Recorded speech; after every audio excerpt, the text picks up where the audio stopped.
following intensive care episode is brought to you by the Scarred Elite, our amazing supporters from Sirenicide's Patreon. Patrons like Joe M., Dan Lefebvre from Based on a True Story podcast, Brandon G., and Larry K. Join the ranks today. Find out more at sirenicide.com/donations.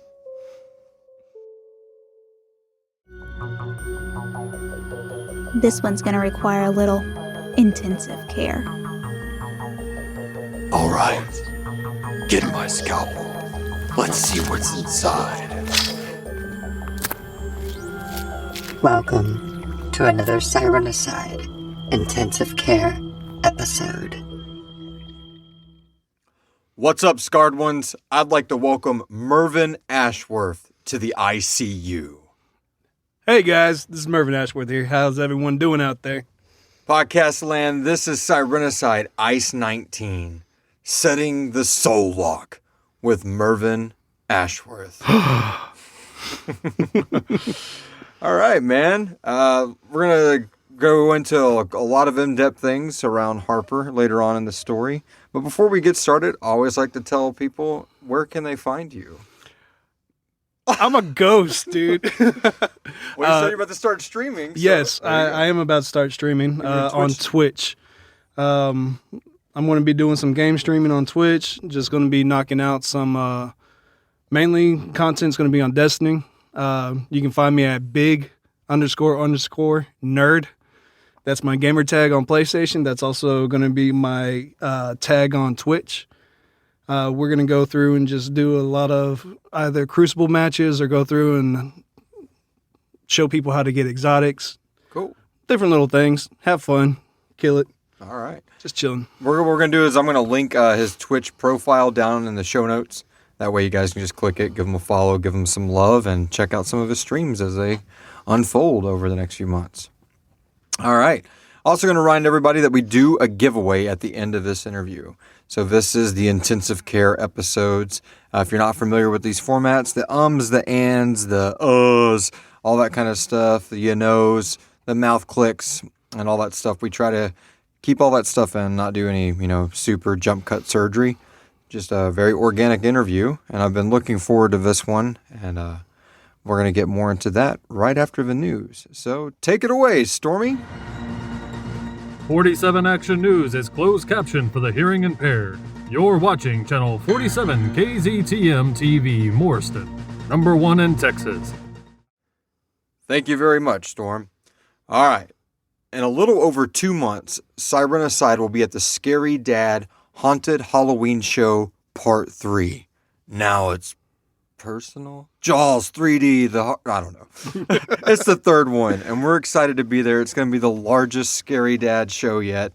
We're going to have a booth out there for 2 days, and if you want all of the info on that, instead of me just blabbing it in your ears, if you're in the Houston or greater Houston area or don't mind driving from Dallas or Austin to come on over and see us among a ton of different vendors. It's an amazing con that is put on here.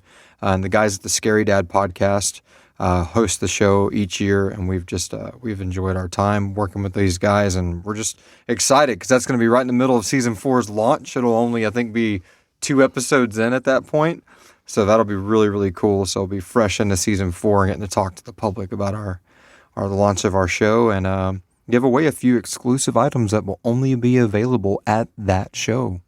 Hint, hint. You should come see us. So, it's fun. Right? Yeah, so if you're curious about the details, again, I'll have a link to the Haunted Halloween Show Part 3, as well as a link to the Scary Dad podcast. If you like this format of banter of people going back and forth and just shooting the shit over a beer or hanging out on their back porch with a recorder between them, you will love Scary Dad. They do top 10 lists. My favorite thing is at the beginning of every episode, they do an old business and a new business. Like when I was a kid, I used to love that. You wake up and they'd say in the news, who was born on this day in history, what major events happened. They do that before each episode starts. So it's really cool. And then the last bit of news, keeping the news short this week, the $10 tier that we talked about last week. And I don't know if you know this chick. We interviewed this amazing girl named Christina. She's got your same last name. Huh. Interesting. Yeah. Anyway, when we did the ICE interview last week, or last episode, I guess that would be last week at this point. Yeah, that'd be last week at this point. We talked about a $10 tier, and if you become one of our Patreon supporters at the new $10 level, the Luminescent Fuel, it is actually our first physical perk. We're so excited. We custom ordered these bright red coffee mugs with the brand new Sirenicide XI logo on it, and you can only get them on that level. They're not available in the Sirenicide store or anywhere else. So join today. If you're an international listener, we just need 2 months at that level, and we'll ship it overseas to you, whatever we got to do. We're going to jump into a quick introduction to one of Mervin's maybe lesser known characters, and then we'll be back with the exclusive interview. Hell yeah. And gory like the movies. But shit never stops adding up for what I've witnessed. After being released in this great world called Morriston, Texas, shit doesn't change. All right, and here we are, the meat and potatoes of the episode. The exclusive, intensive care, uncut, unedited for the most part, with the one and only Mervin Ashworth. Man, I don't know if everybody, I'm not going to do the dumb joke, I promise, Internet Land. I keep doing this joke, like, where I say everybody's going to know you as the most unobscure, like, Officer 1, but I'm not going to do that, even though I just did it. So everybody probably knows you best as Harper Powers. You've been Harper Powers since Same Old Song. Yep. Which was ME6, all the way through a bunch of stuff we can't spoil. Yeah. Some stuff that we're still even working on. Hey, actually, I think you are in the most recent episode, ME38. Yeah. Yes. So spoilers before we get any deeper. If you are not caught up from episode 1, season 1, all the way through mini episode 38, the most current released serialized episode of Sirenicide, stop now or forever hold your comments. All right. So, that being said, 1, 2, 3. You found Daxon dead. What? I did? Yeah. Wait. Oh, yes, that's right. That was actually that was really a heartbreaking thing to do, just because I can always picture the relationship that they have. Uh-huh. They're more than just coworkers that were back in the day.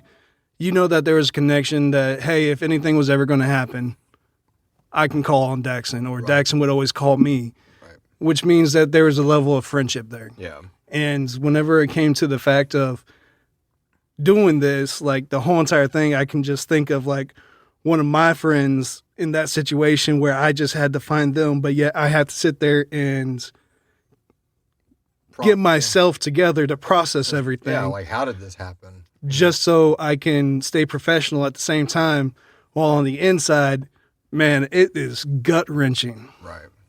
I mean, yeah. So, so that's he's in the most current episode. He's played Harper, and you've knocked that character out of the park. We'll talk more about Harper later on once we get past the exclusive questions. You're also Jeremy in the Yellow Eyes episode. You played a kid. Yes, that was interesting. I can't even remember even how I did that. I think I might have had to rack myself. Get the buggy. I had to put on like a strong accent, hit myself in the nuts a couple times. I don't know, but what? Get away from there. Yeah, get away from that water, Philip. That was awesome. And then also in season 1, you played just a cop. And I think that was just a one-liner. But probably in season 1, you are most known by 10 times over as Blackjack 9. Yes, and I'll tell you this right now. That was a fun character to play. Being a vet myself. You work on animals? Animals? Damn it. I do that. I work with people all the time. All right. Completely ruined my train of thought. A Corvette? What? A combat vet. But just, just being able to relate with that character as well, having to remember some things from back in the day and some things that you don't want to remember, but you do need to talk about, especially if it is bothering you. Yeah. Because holding it in is not going to do anything for you or your family or loved ones or anything like that. So it was a really interesting role because me, myself, have anxiety issues going with crowds and stuff like that. Right. And it realized to me playing that role that, hey, I do have stuff that I need to talk about and actually get over myself. And the real thing that really tied it to you is the fact that you never flush your toilet either, right? He walks in. How do you never know that? Flush this thing. I've been to your house, man. You've been spying in my bathroom? I swear, that was my kid. We're gonna come over to your house next time. I'm like, what are you doing? Oh, I'm just out here spray painting the front of my house so I can relate to blackjack more. Hold on, I have to take out all the TVs and everything, and I just have to have a two-way radio. What you gonna do with that sharpened butter knife? That was a good one. Well, so what have you been up to lately, man? What's been happening? Lately, just working on the podcast.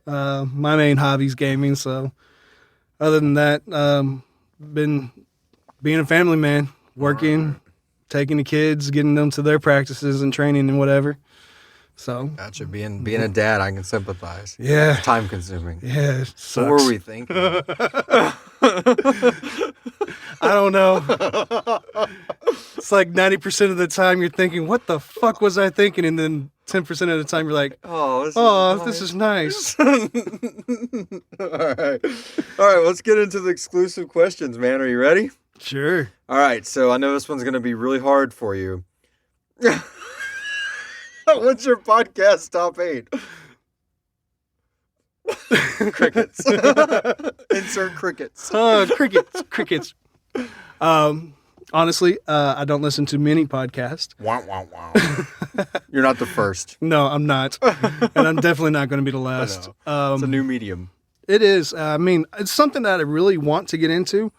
It's like I do want to listen to more story podcasts and stuff like that. Like I know there's Scary Dad podcast, and I know about No Sleep podcast, and our podcast, of course, Sirenicide. Yeah. I mean, I love what we do, and I love the stories that we create. And the amount of work that goes into a podcast, I have mad respect for all of them. Because as far as it actually comes to voice acting or even just doing conversations, you have to sit there and process and think about all the questions. You have to. It's a mess, man. It's a lot of stuff that goes into People this don't stuff. realize it. So I have to say my top podcast, I'm going to be a little bit selfish, is Sirenicide. One, because I'm in it. I'm the most familiar with this one because I'm forced to read the scripts and act in it, so I know about it. So I know what goes on in this one. But you've also been telling me about different podcasts, and there's some of them that I'm actually going to have to get into because I'm going to be widening my range. A few weeks back or a few days back, however long it's been, we did John Grills in here, and he brought up this one called My Neighbors Are Dead. And just when he was explaining it to me, I was like, I got to go check this out. Not only did I check it out, Sirenicide became a supporter of their Patreon. I've already binged like 6 of their episodes when I'm at work. One of them is about the bar owner of the bar that owns the bar in Terminator 2.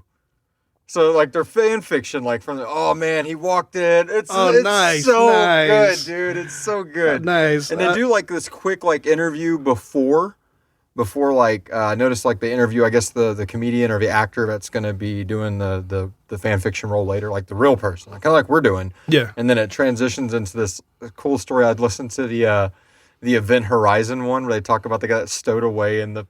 I mean, it's hey, no spoilers on that. I'm still working on that. Yeah, exactly. So it's there's the one I got queued up to next is I just kind of jumping around right now in movies I recognize. Mm-hmm. And this cool thing about podcasts like that, and based on a true story, I've talked about them before, is like I'll listen to something that they're bringing up, and I'm like, man, I want to go watch that movie now. I haven't seen that in years. So it spurs that you would never pull it back off the shelf otherwise, right? Unless it was just on the background of TV while you're making dinner or now something. you have to be careful with that though, because you can have it built up so great in your know, mind, like it. and then you watch it again, and you're like, "What the hell was this movie?" All right. So speaking of movies, let's transition. What is your favorite scary movie and why? Ooh, that is a tough one. I am a huge fan of scary movies. I mean, all the way from Nightmare on Elm Street. I started watching scary movies when I was like 5, I think. Nice. Yeah, great parenting on my mom's part. Oh, man. I mean, gosh, my favorite one.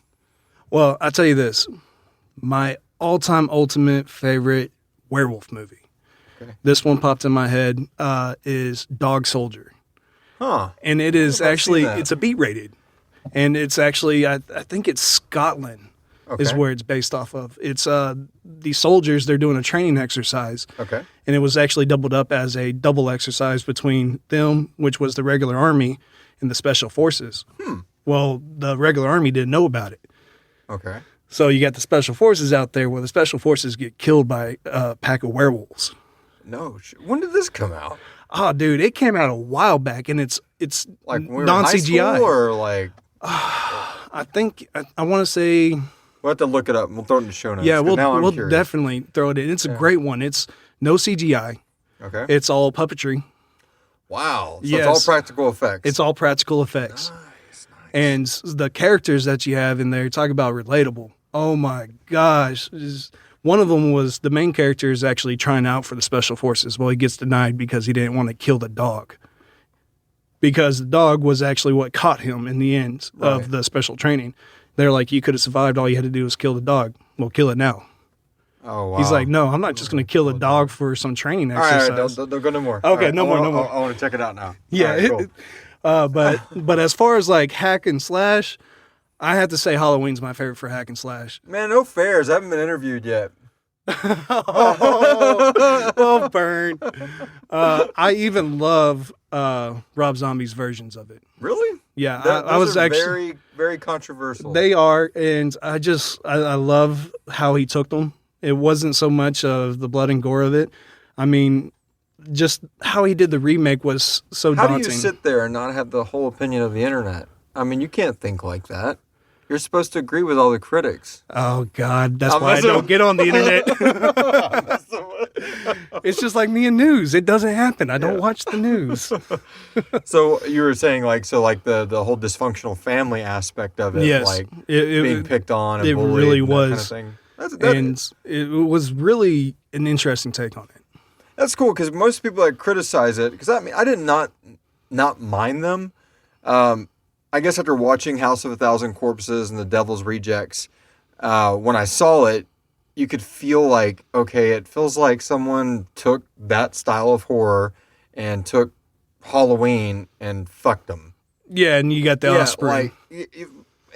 But I'm a fan of The House of a Thousand Corpses, and I'm a huge fan of The Devil's Rejects. That's one of my favorite horror movies. I fucking love that movie, man.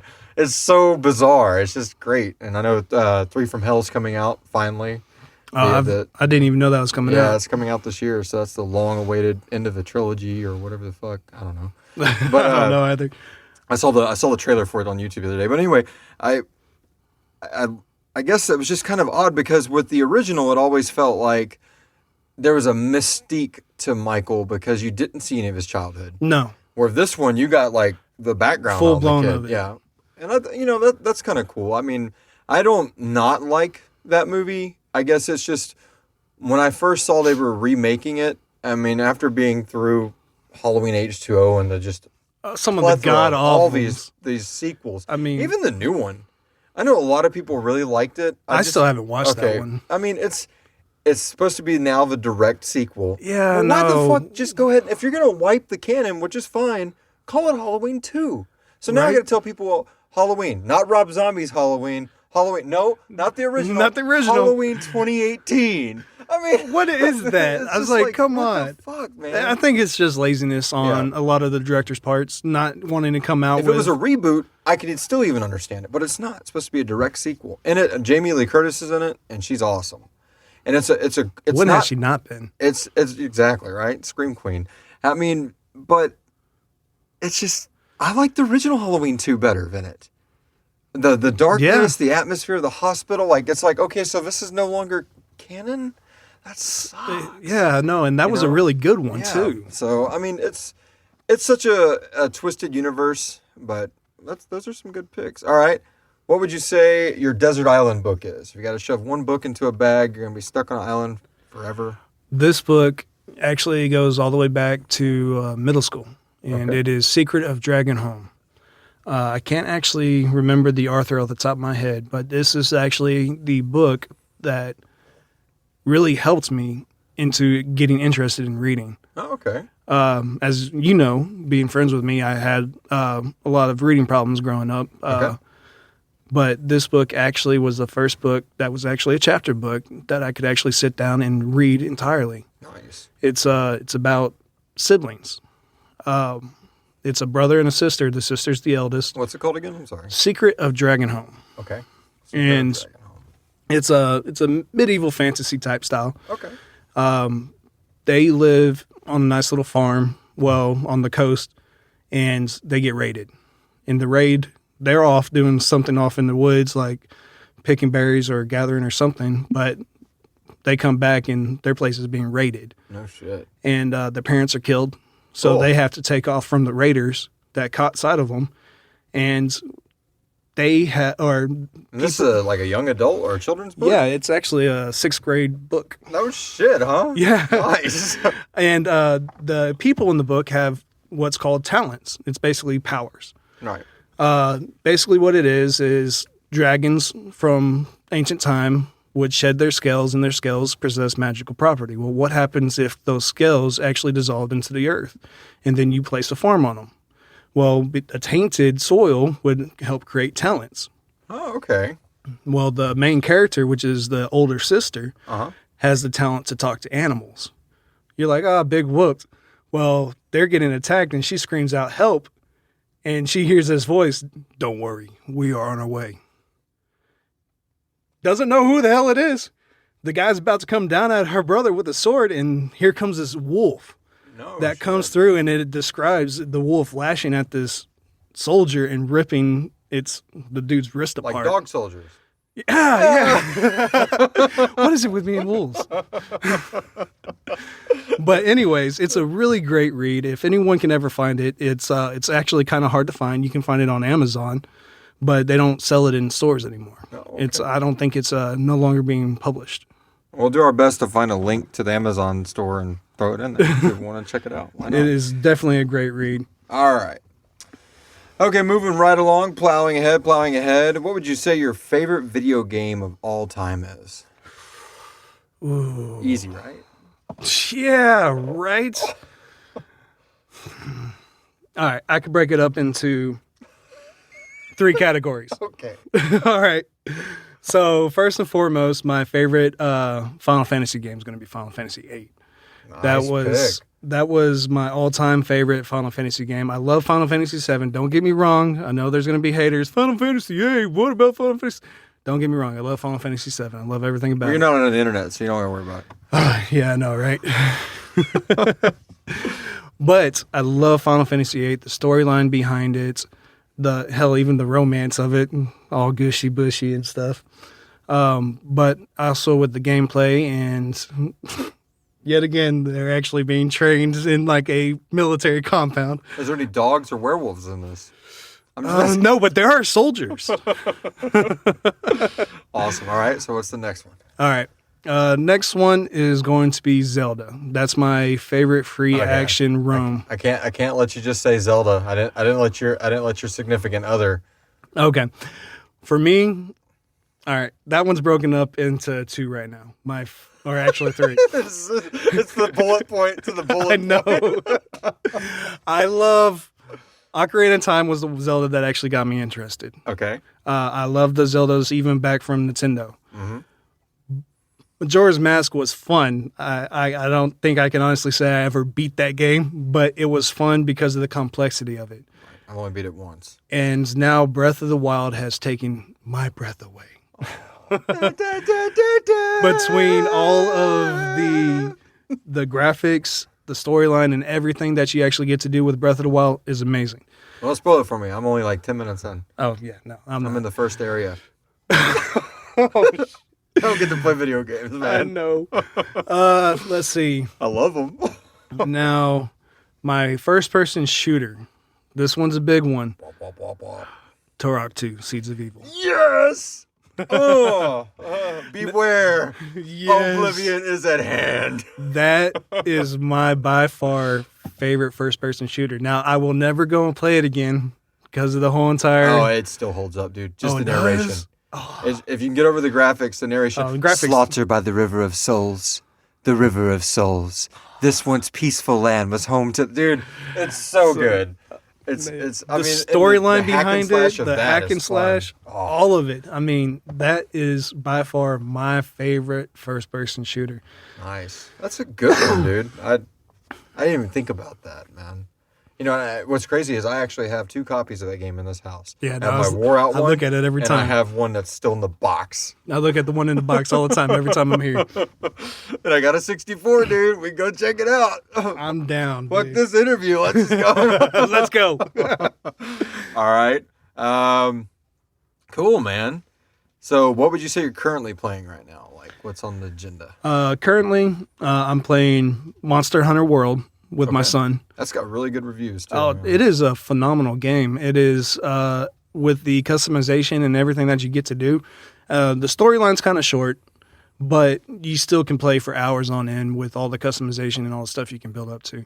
My son's really getting into it, so me and him are having, even my daughter, I'm halfway tempted to buying a third PlayStation just so we can all play together. Nice. Okay. But they sit there and pick and choose, like, no, I get to play with daddy this time. No, I get to play with daddy this time. So it's really cute. We'll sit there, we'll play, and we'll do that. But I'm also playing Destiny with my buddy Ryan from work. We get on there and we just chill and shoot the shit and kill lots of people. All right. Okay. So what would you say your favorite color is, and what is something that you own that proves it? Well, a lot of things that I own prove this, but my favorite color, I'm not just going to say blue. It's actually, it's a tie between midnight blue or deep ocean blue. Man, everybody keeps picking blues. I've been blue since the day I was born, though. Hell, even my eyes are blue. Second part. Something to own that is my shirts. I have a lot of deep blue shirts. Okay. So when you see a shirt in the store, you automatically think blue. Yeah. That's what I'm going to go for. Yeah, that's usually what I get. Now, of course, my wife's been making me, thanks, Christina, buying different color shirts because I'm a very monocolored person. Like, she's like, why don't you ever have color in your closet? It's like, I like black and white and grays. I like shades. All right. Okay, so if you could visit any place on this globe, where would you go and why? Any place. No monies, no objects, just you can go there. Honestly, I was thinking about the whole entire generic ones that you'd always hear. Ireland would be cool. Germany would be cool. Well, I've stopped in both of those whenever I was on my way to Afghanistan and back from Afghanistan. I've been to Korea. Honestly, what just popped in my head, Antarctica. No kidding. Okay. I would love just to go there. Even if it's like on a month survival trip or something like that, just to be able to actually go there and see one of the harshest elements and see everything prosper in its natural That's way. cool, man. That just popped in. I would love to do that. Oh, yeah. Fucking hey, dude. That's a good one. All right. So we are continuing going on ahead with setting the SoulLock with Mervin here. And we are going to go into the next place, which is if you could go to any fictional place, what would it be? Ooh. And why? Honestly, I'm a big nerd. That's your gamer tag. Yeah, Double right. underscore. So it would definitely have to be. It'd have to be like something like Elder Scrolls, dude. No kidding, huh? Yeah, because I love the whole entire magical aspect. I love fighting. Yeah, I love That's combat. a good one. So I would love to do like a Morrowind. We're going to say Morrowind? Morrowind or Skyrim. they're both beautiful worlds, and they both have their unique traits. Skyrim's the more popular now. Well, actually, I wouldn't say that because now they came out with Morrowind Online. Okay. So, but I'd have to say Skyrim because of the dragons. Okay. That's a good one, dude. No one's came close to that yet. Nice. All right. So, this is everybody's least favorite subject of this show, probably at this point. Bum, bum, bum. On a scale of 10 out of 10, why is Star Wars still an 11? I thought it was a 6. What? All right, this has been Setting the SoulLock with Mervin Ashworth, my lifelong friend. Get the hell out of my booth. No, it's still an 11. Honestly, consistency. Because... Well, we just talked about the Halloweens. Yeah. And how it's just reboots completely and- screwed up. Now, there have been a whole bunch of different fan fictions and everything it's gone, but now with the structure that it has, you have canon. Yeah, You have what is real. I'm a big fan. I loved playing Star Wars: The Old Republic, the online. Right. Whenever it comes to it, the storyline is so consistent. Yeah. You can sit there, you can start from way back when, before Luke, before everything, and you can start your way from there. You can start in the middle. Either way, it's going to pull you in, and you're going to want to know more. Nice. That's a good answer. What's your favorite part of Star Wars movies? Like when someone says Star Wars movie, what's the first scene that pops in your brain? Right now, it's Rogue One. The Vader scene? No. Mine is actually after the blind Jedi, or the blind, was he a Jedi? Yeah. Chirrut. Yeah, whatever, he died. And his friend, the battle guy, picks up that cannon and just starts, I am one with the Force. The Force is with me. Nice. That scene right there, I was like, oh my God, I will forever remember that scene. Nice. That's a good one. That's really fucking good, dude. I love when people come in here and just hit you with something that, oh wow, that is a good scene. Because I mean, I like that scene too, but it didn't hit me like that. Now when I watch it the next time, I'm like, I see why Mervin digs this. It's a heartfelt scene. Oh man. All right. So, Lord of the Rings, Harry Potter, Game of Thrones. Pick one. Only one. Game of Thrones. Really? Yeah, I'd have to say Game of Thrones. I love Lord of the Rings. I am a fan of Harry Potter. Well, not so much anymore, but I was a fan of the concept of Harry Potter. Right. The whole entire, how the storyline went and everything like that, not so much.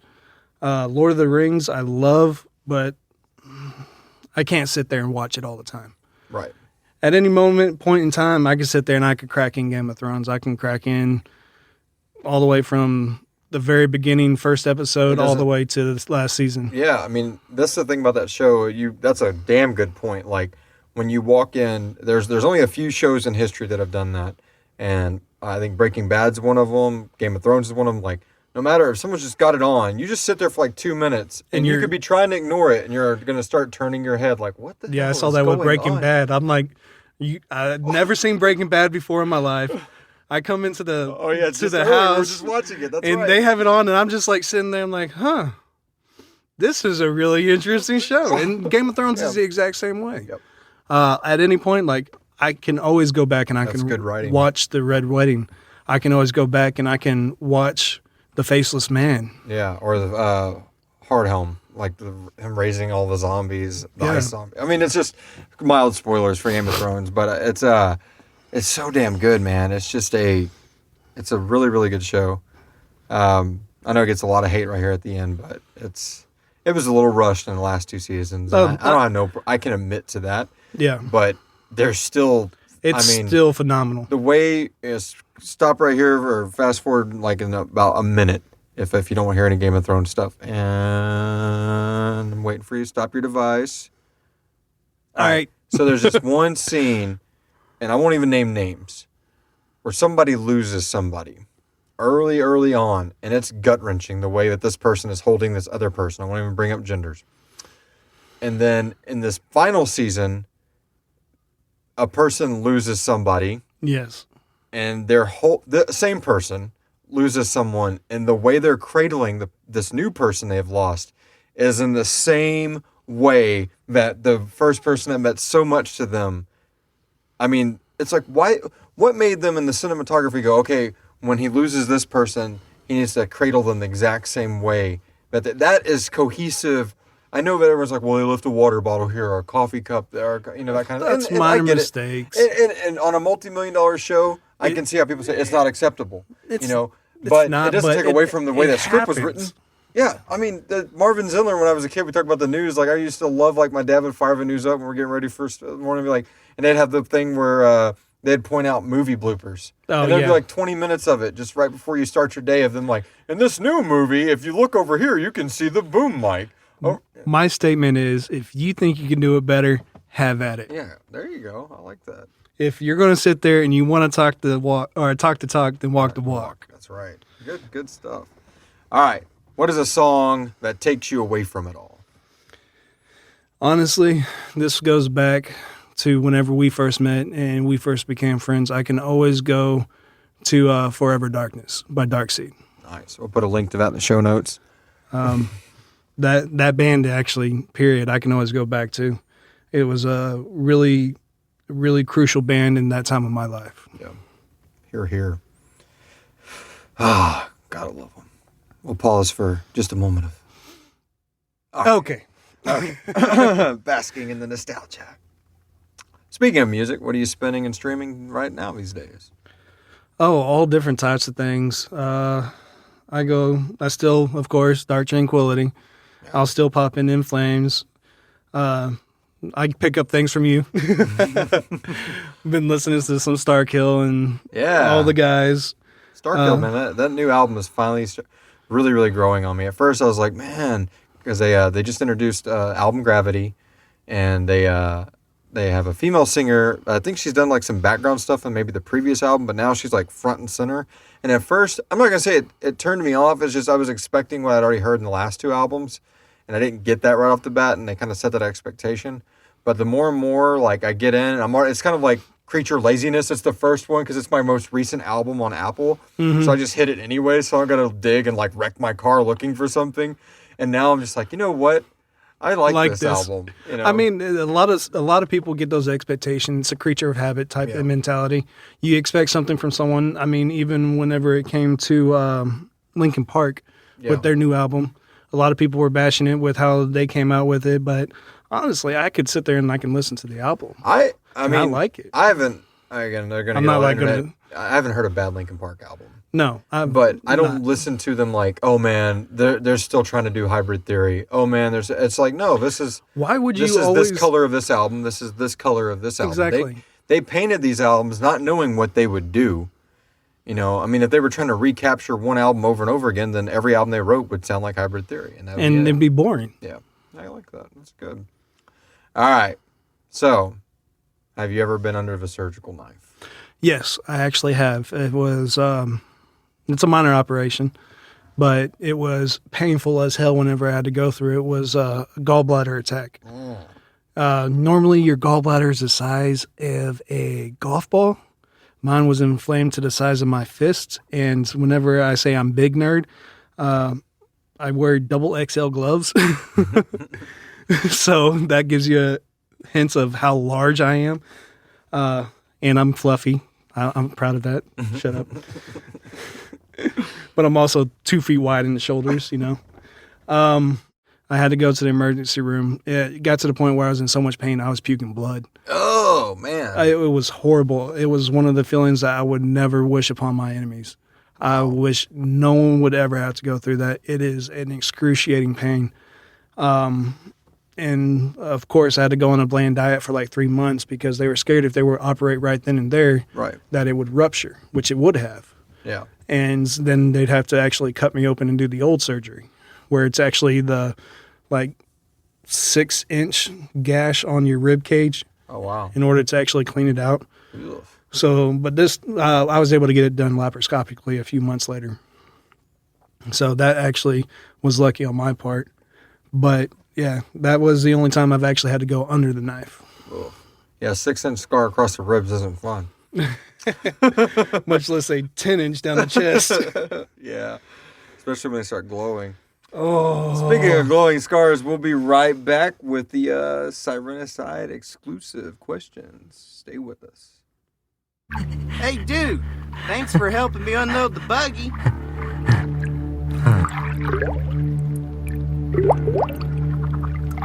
You deaf, Philip? What do you see in that water over there? You ain't gonna catch no fish with that pole, asshole. Philip. Oh, God. Why? Obviously, I need to call the cops, but... No. Don't call the cops yet. You need to look out for this kid, which means finding out where this lunatic could have ran off. I need to believe that this guy is, at the very least, a little bit sane. I mean, who kills their sister without a motive? It sounds like there's something else going on here. Man, I don't know if I should believe you. This shit's crazy. The prophet did mention that my children were gifted in some way, though I never knew how. I had no idea. Jesus. I always was so wrapped up in my work. I never took Lisa serious. All right. Glad we don't have to do this anymore. Be kind and rewind. This is ancient-ass technology now. What's this shit? No sound? All right, and we are back with some possible Sirenicide spoiler questions. We touched on some spoilers roughly earlier about a lesser-known character, detective. Well, we're about to dive deep into this shit, so... If you're not caught up on Sirenicide, you've already had I don't know how many spoiler warnings at this point. But this is going to be epic because in season 4... messing with you. All right, so we definitely won't be spoiling anything for the upcoming season, even though two of the big minds behind all of it are sitting in the room talking to each other right now. We'll try We not know to get it off all. topic. All right. Harper Powers, can you relate? Yes, I can. Okay. One, I like whiskey. I'm not a drunk like he is, but I like whiskey. 2, I can be an asshole. 3, I have a very inquisitive mind. Cool. I like it. What was it like when you first recorded your character and then hearing it in context for the first time? I think it doesn't have to be Harper. It could have been Blackjack or... It was interesting. Okay. You sit there, you can talk and everything like that, and you can even do it with like voicemails or anything like that. Right. You sit there, you talk, and you're like, wow, did I really sound like that? Man, I didn't know I was so high-pitchy. All right. What would you say your favorite moment in Sirenicide is so far, excluding season 4? My favorite moment in Sirenicide is actually, I have to say, the con. When we get to go to the cons or anything like that. I like being able to sit there with the guys and everything, not only see what we do, but what everyone else does. And it's actually just getting to hang out with the cast. That's pretty cool. I meant the story, but that's badass. Seriously. No, but that's a good fucking answer. I love it. It's like, what's your favorite moment in Sirenicide? Because a lot of people don't realize that being a creator of it, you do look at it from a total different aspect than just the story. It's like, well, I like this because I wouldn't have done this any other reason. So that's a really good answer. So let's expand on that a little bit before we dive back into the story. All right. So we've done, I think 2 or 3 cons at this point. I've been to 2. Okay. And one was Scary Dad. Okay, and then the other one was the Eastern Rim one that we did earlier this year.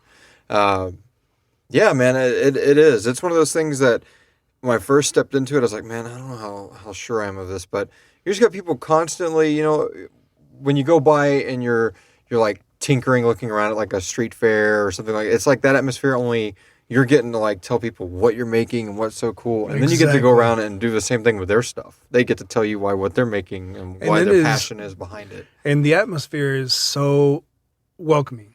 Cool. Because you get to go in there and it's like, hey, look, hey, hi, how you, hey. Yeah. Right. I mean, it's just really, the community is really great whenever it comes to things like that. And it just builds on what we don't get nowadays, which is a lot of face-to-face interaction. Oh, yeah, definitely. Because a lot of things nowadays, it's online shopping, online this, online that. We're gaming online. But now actually breaking away from the internet to actually come into an actual environment is really breathtaking sometimes, especially whenever you get to see in person what these people make. Yeah. I know at the Scary Dad podcast, one thing that sticks out to me was the costume that this person had made. He was on 4 stilts and was like this creature just leering over everybody. And just walking around like people like, would you like to buy our pop? Right? It was just amazing. Yeah, cool, man. All right, so what would you say your favorite moment in the story has been so far?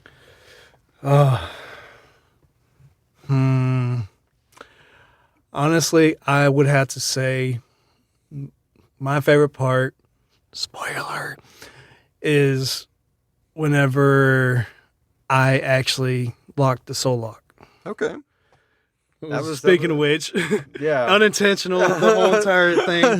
The episode. I just started thinking about it, and that's actually my favorite part. The emotion that I had to sit there and portray into losing a acquaintance or a friend, however you want to consider the prophet. Right. Having him killed right in front of my eyes in a demented way. Yeah. It's like, no. And then having to battle this demon that I have no power over. I'm getting my ass whipped, getting knife in my gut, getting my eye cut out. And I'm having to sit here. By the time I'm done with this episode, I'm hoarse.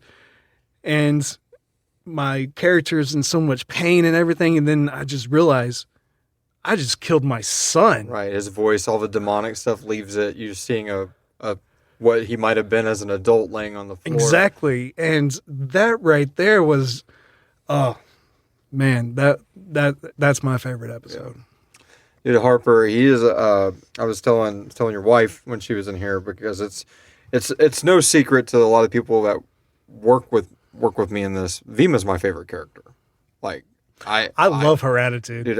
And it's crazy because when I first wrote the character, I didn't originally we didn't know I didn't realize it was going to be voiced by Christina right off the bat. It was more of okay, I want to write this upstart, strong, like just crazy but power hungry female character in this dark government agency.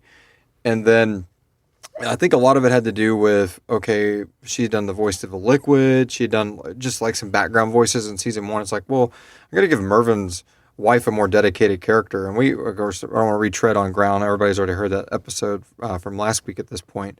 But it was just one of those times that, and not just the sex scene, folks, but the actual, my fucking sister, like those kind of things. Like you start realizing that this person is not just this shell on a stage, like, look at me and everything I can do. Like you get to see the raw emotion behind it. Yeah, man. And originally, again, I'm telling Mervin this guy, sorry, because, I don't even know if you've heard the episode, because we haven't technically released it yet at this point. We're actually recording this 2 days later from recording that one. A little bit of time magic here, but I'm still mixing down that other episode that you've already heard, Podcast Land. But in that episode, I was telling her, once she was finished with Elite Darkness 1 and 2, I realized this is a character we got to take in a different, not a different direction, but more. I want more on it. Like, how can we dive deeper into this? Because I originally thought about offing that person, in season 2. This would be a cool booking character. We meet her in season 2. She eats it in season 2. But the more and more, the story progressed into the end of season 2. Just where she became and what she's done and everything. Yeah, man. In season 3, what she becomes, taking over the organization that tore her down. And in season 4, But no, but the reason I bring that up is I feel the same way about Harper. So a lot of people don't realize that when we went through and we did the Joey or the Matthew Finnis arc, that we were wanting to try to do not an anthology story, but make it where it was more than just one main character in the show. And I think season 2 really proves that, because season 2 is very schizophrenic. Yes. And then the opening of season 3 is the same way. Because until Matt comes back as Joey, spoilers, we don't have really a main character in the opening of those first few episodes. I mean, we're talking to some members of Sirenicide. It's very just story driven. So we started way back in those mini episode 6, Harper's first episode, of like, well, let's create like a companion character for Matt. So when he's going on his journeys, he can't just dial up the archive at the police station and get stuff. So let's find like a retired cop or something like that can help him on his search on these surgeries. His search. Why not make him a drunken asshole while we're at it? Yeah, exactly. So make him, like a very, noir, Dick Tracy kind of, era kind of character, but in the modern setting. Like, what are you doing here? What are you doing here today, Miss Sally? Can I help you out? Damn it, Harper. Every time you go to find trouble. Yeah. And I wanted him to be like, have that familiar cliche, but what you're talking about, what you just brought up, I wanted to shatter that when I was writing them. I was like, I want to take this cop that's been like, no, don't call the cops idiots.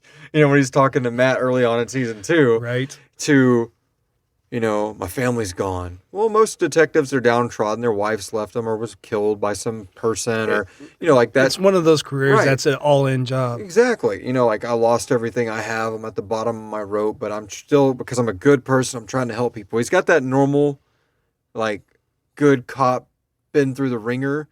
But I wanted to take it to the whole next level, man. Just not just rip his eye out. No. You rip his eye out. You stab him in the gut, and then you make him kill his son.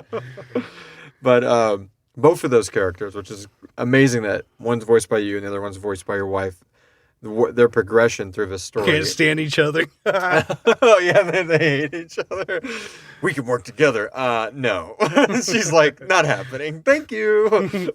Bye. We can help his search. I don't care about his search. I just want the information. Exactly. I know you're all about the information when you call her all drunk. Oh, God. Got him killed. How could we? I was not actually drunk for that scene. There was no bottles of alcohol consumed at that time. But yeah, man, that's a good moment. So, if you could go through, or when you go through the anathema, are you going to do it with Doc and his USG, Sirenicide, the Dark Elite with Vima, Trinity with your character, or would you just die? See, that's a trick question right there. No, you're not Harper. You're Mervin. All right. Honestly, I would not mind a glowing scar. I think it'd be pretty cool. So I'd probably go with Sirenicide. Cool. Good choice. Are you ready for the final season? Yes and no. Yes, because I just want to know more about it and everything like that. And no, because I don't want to see it go away. Right. But at the same time, it's been much love with this project. And we know things that others don't. So I won't get into that. Yep. But it has definitely been it's definitely got a special place in my heart for what we have done right now. And what it has rekindled and everything, and creativity wise, and just opening doors to different avenues that we can do. Good. Well said. Yeah, the relationships it creates, like with people. Like, I've never met the guys in Scary Dad. No. These voices, I sat down when my band was still playing, and on non-practice nights, I'm sitting here, I get tired of writing a song, or I'm at work, and I put on the No Sleep podcast, and I listen to the wispy, wonderful voice of Jessica McAvoy, and the growls of Peter Lewis, and David Cummings. And now all of these individuals I just listed, Jeff Clement too, all these people have been on this thing that we've made. Right? The lead singer of Dark Tranquility was a doctor in a fucking horror drama we made. I know. Go back and tell our 15 and 16-year-old selves that and see what they do. What? No. No. Monochromatic stains guy is gonna be in. No. You're lying. And man, it's been a hell of a journey. It's been really cool. It's done a lot for bringing our families together. Yes. And rekindling our friendships and keeping it going strong. And like Mervin said, it's not over yet. Again, this is the final serialized season. So we got to hit those 96 patrons. So our patron count right now is 43. So we're not too far away. We haven't even cracked into season 4 yet. But if you're listening right now and you haven't given that $1, PBS wants it, but we want it more. We need it more. Yeah. You should see this box we're in. Handcrafted. Yeah, handcrafted by us right in here. It's a labor of our love. But all right. Okay, well, speaking of the wonderful financial backers of our show, we'll be right back with our exclusive Patreon giveaway. Stick around. Yippee!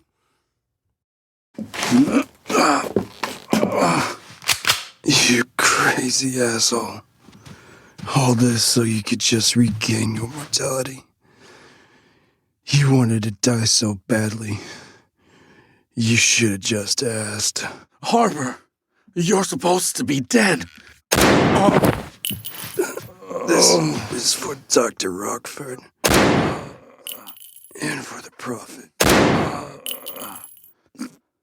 Harper, thank you for saving me from myself.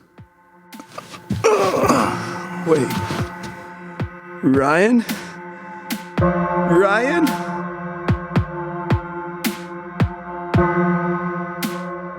All right, we are back. Hope you enjoyed those greatest hits of Harper Powers stuff that played.